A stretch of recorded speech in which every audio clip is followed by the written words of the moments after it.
I was going to call this episode Why I Don't Prep Anymore. Instead, I'm going to call it How to Prep Like a Pro.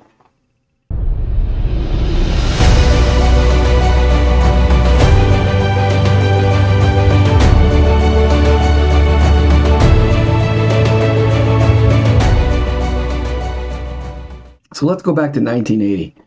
I was running 1E campaigns because by default I was about the only person around that had the books and was willing to do it. So I started when everybody was getting excited about the game, and I've been DMing ever since. It's been 52 years.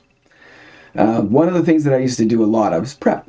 Prep can take a long time, where I would spend like 5 hours preparing for the fight. And in this particular fight, was an emotional, story-heavy D&D session with dialogue, lore drops, full cinematic experience. 6 seconds into the fight, the players nuke my monster. Boom. All that storytelling material gone. I had to find other ways to bring it into the story.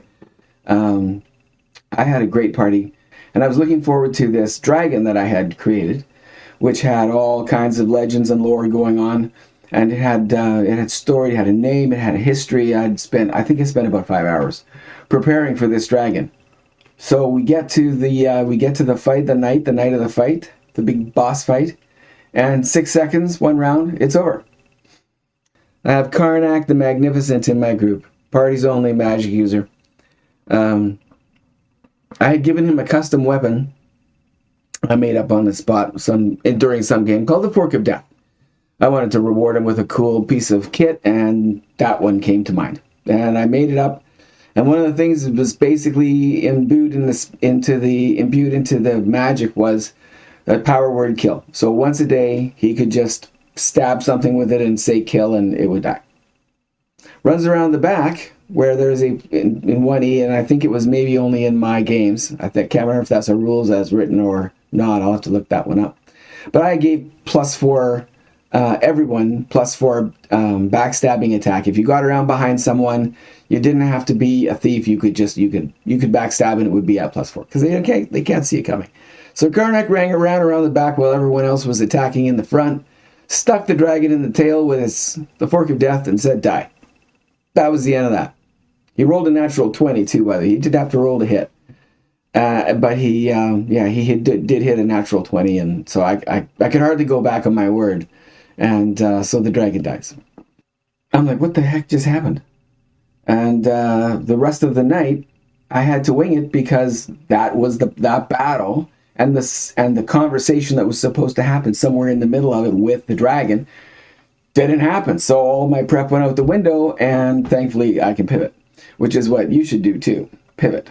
It happened again to me last couple of weeks, where I wanted the characters to get a particular NPC to join their party, and the idea was that they would rescue him from being killed by a snake. His snake turned out to be for sale, and he didn't want it damaged, but of course he was being killed by it at the time, so it was a little bit difficult for him to communicate that to the party.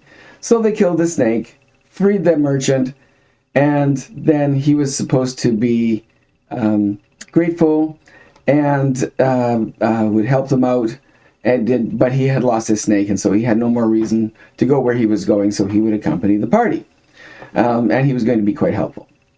However, nothing like having a healer in the party. She felt so bad about killing the snake for the fellow that she resurrected it and revive, I believe, or revivify.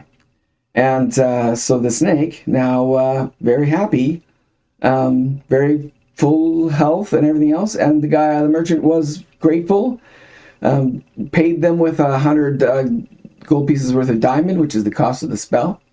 And then they said, thank you very much, farewell, and no more NPC. As you know, if you've watched any of my other videos, I love to have an NPC in the party. I love the access it gives me to the party, to be able to have a voice. I feel that even if you don't employ it, you should have a dungeon master. Every dungeon master said it should have an NPC in their campaign at any given time. So that's why I stop prepping, but I don't stop prepping. It's just different what I prep. Now I prep a storyline. So I have a story arc ready to go, and I have the main characters written down, and I have the main, like the main objective kind of thing, sort of, sometimes not even that.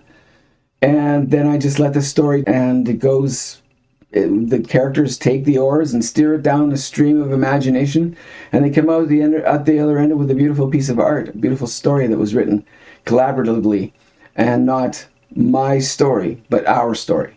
And that is why I don't prep anymore. Well, I don't prep like I used to prep. Let's put it that way. Now I prep like a pro. Prep like a pro.